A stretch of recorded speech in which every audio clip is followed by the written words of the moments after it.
For decades, these cases lay silent, forgotten by the world but never by those seeking justice.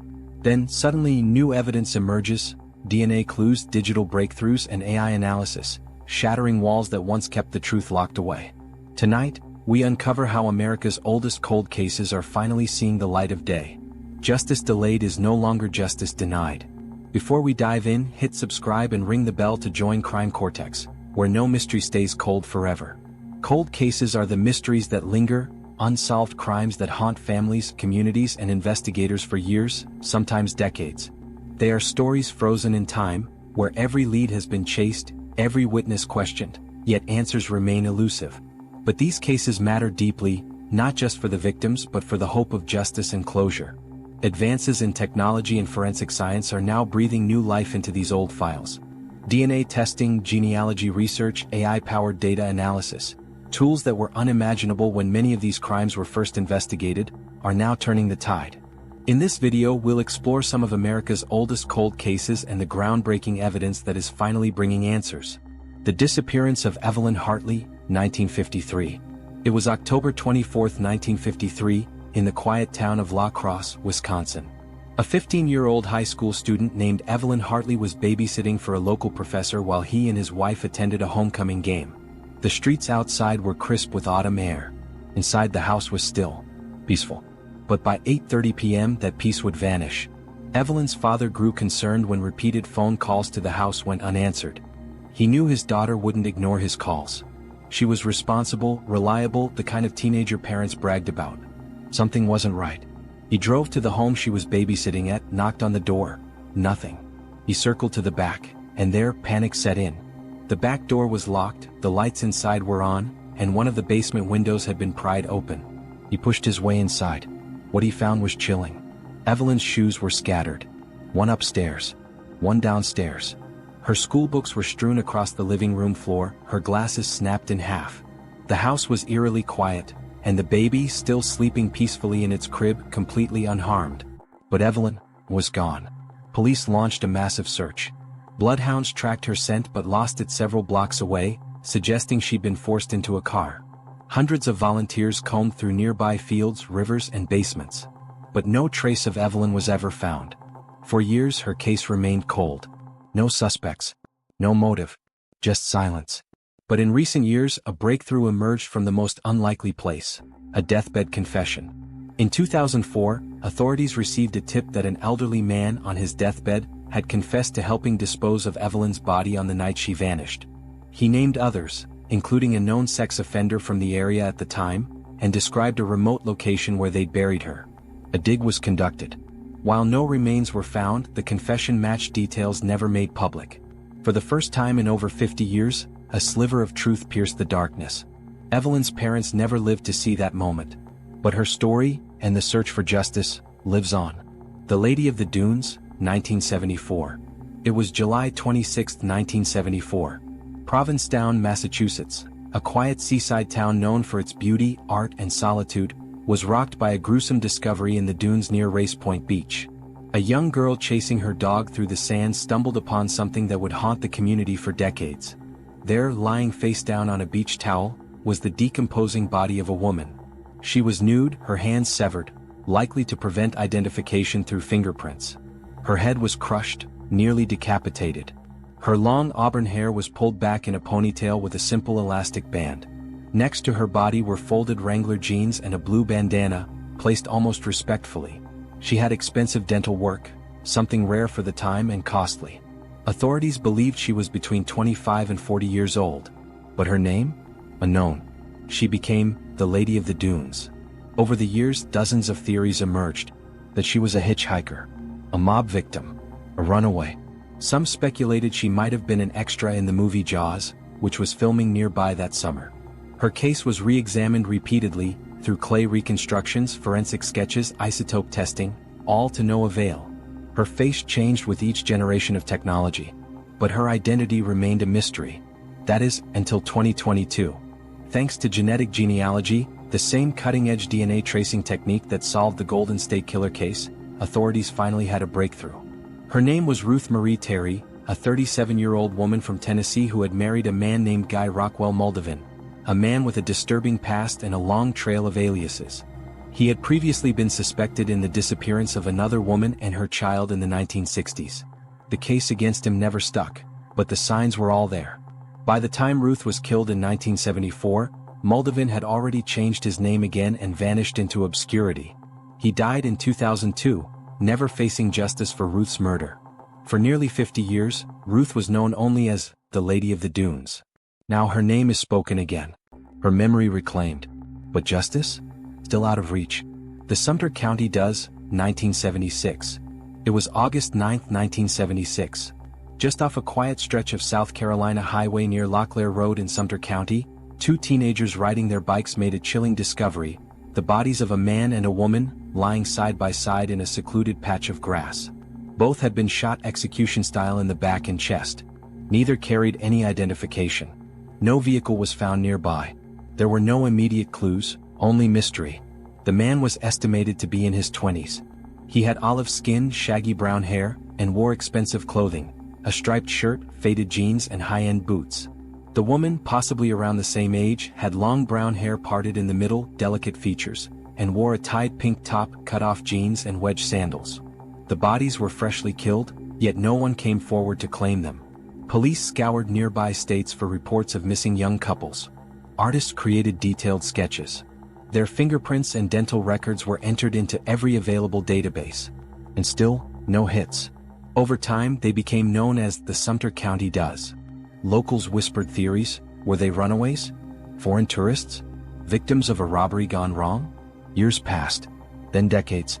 Despite being buried in a local cemetery with markers reading male unknown and female unknown, the pair captured the attention of amateur sleuths and online forums in the 2000s. Countless man-hours went into analyzing clues: the man's expensive watch, the woman's dental work, and a possible connection to a motel key found nearby. Yet their identities remained hidden. That is, until January 2021, 45 years after the murders. Thanks to genetic genealogy, investigators finally got a match. The man was James Paul Freund, and the woman was Pamela Mae Buckley. James was from Pennsylvania, Pamela from Colorado. How they met, how they ended up in South Carolina, and what led to their deaths remains unclear, but their names at long last are known. They were never just John and Jane Doe. They were James and Pamela, real people with real families, real dreams, stolen too soon. And while their killer still walks free, their story is no longer silent. The Boy in the Box, 1957. In February 1957, in the Fox Chase neighborhood of Philadelphia, a man walking through the woods spotted a small, cardboard box discarded near a quiet road. Inside, wrapped in a plaid blanket, was the bruised and battered body of a young boy. He looked no older than 4 or 5. The boy had been naked, his hair crudely chopped as if in a rush, and his body showed signs of prolonged abuse. There were cuts, bruises, and a haunting look of pain frozen on his delicate face. The box he was found in once held a baby bassinet, a brand sold at a local JCPenney. But beyond that, there was nothing. No name. No one came forward. No missing person report matched. The media dubbed him the Boy in the Box. Flyers were printed. The boy's image appeared on every telephone pole, in newspapers, on milk cartons. Detectives followed hundreds of leads. Local orphanages, foster homes, runaway cases, all dead ends. Years passed. Then decades. Entire generations of police officers grew up hearing about him, only to join the force and face the same unanswered question. Who was he? In 1998, the boy's body was exhumed for DNA testing, and again in 2019. Each time, investigators hoped for the one clue that could break the case. And then, finally, in December 2022, a breakthrough. Using advanced forensic genealogy, the child was identified as Joseph Augustus Zarelli, born in 1953. He had been just 4 years old when his short, tragic life ended. Joseph came from a troubled family, and while authorities have not officially named his killer, the evidence points to people close to him. People who never reported him missing, never gave him a burial, people who thought no one would ever ask questions. They were wrong. Joseph's name now appears on his headstone, no longer America's unknown child. His story is no longer one of mystery, but of remembrance. And perhaps one day justice. Delta Dawn, the baby girl found in the river, 1982. December 5, 1982. It was a foggy Sunday morning in Moss Point, Mississippi. Truck drivers heading down Interstate 10 made a chilling report. A disoriented woman was seen walking along the highway carrying a small child wrapped in a blanket. When police arrived, she was gone. The next morning, the body of a toddler, a little girl with auburn hair, was discovered floating in the Escatapa River. Her tiny body had been carefully placed in the water, as if someone couldn't bear to let her go. She had not drowned. An autopsy revealed she had been smothered before being placed in the river. The authorities were shaken. Who was this beautiful little girl? Who had ended her life so violently, and why? The woman seen with her was never found. The locals began calling her Delta Dawn, named after the song that played heavily on country radio at the time. The child was buried in Jackson County Cemetery under a headstone that read simply, "Baby Jane, known only to God." Over the years, investigators chased down leads from missing children reports in multiple states, but none matched. They worked with facial reconstruction artists, issued age progression sketches, and even consulted psychics. Still no name. No mother. No closure. It would take nearly 4 decades and the rise of forensic genealogy to finally identify her. In 2020, DNA testing linked Delta Dawn to a family in Missouri. Her name was Alana Honey Gwinner. She was just 18 months old. Authorities discovered that her mother had also died, likely around the same time Alana did. The full story remains murky, but what is now known is that Alana's life ended in a moment of chaos, confusion, and tragedy. She was not forgotten. Thanks to technology, persistence, and a promise made by detectives who refused to give up, Delta Dawn was given back her name and her story. The identity of Little Miss Nobody, 1960. It was July 31, 1960, in the scorching desert heat of Yavapai County, Arizona. A schoolteacher on a walk stumbled upon something that didn't belong. A tiny, shallow grave in the middle of the desert near Congress, Arizona. Inside was the body of a little girl. She was estimated to be between 4 and 6 years old. Her nails were freshly painted, and she wore a button-down blouse, white shorts, and adult-sized flip-flops cut down to fit her small feet. Her brown hair was carefully curled. Someone had cared for her, or at least wanted it to look that way. But there was no missing person report. No one came forward. And so the local authorities buried her in a small cemetery in nearby Prescott under a simple headstone that read, "Little Miss Nobody. Blessed are the pure in heart." For decades, she remained a ghost, a haunting reminder of how a child could vanish from the world without a trace. Local police worked the case tirelessly, but without leads they were stuck. Then, in 2018, Yavapai County cold case investigators began working with the National Center for Missing and Exploited Children and Othram Incorporated, a private DNA lab specializing in forensic genealogy. They exhumed her body, extracted DNA from her bones, ran it through public genealogy databases, and in March 2022, 62 years after she was buried, they got a name. Her name was Sharon Lee Gallegos, a 4-year-old abducted from Alamogordo, New Mexico, just 10 days before her body was discovered. Sharon had been playing outside with her cousins when a strange couple approached her, a man and a woman driving a green car. They'd been seen in the neighborhood for days asking about children. And then one afternoon they snatched her. Her family had reported her missing. They searched. They hoped. But their hope ran out in the Arizona desert, and they didn't even know it. Until 2022. When authorities told the surviving family members what had happened, it was a mix of heartbreak and relief. They had finally found her. Little Miss Nobody had a name, a life, and a family that never stopped missing her. After 6 decades, justice is still uncertain, but recognition at long last was achieved. What do these stories have in common? A girl buried without a name in the Arizona desert. A teenager left for dead behind a Texas church. A mother's desperate search for her abducted daughter.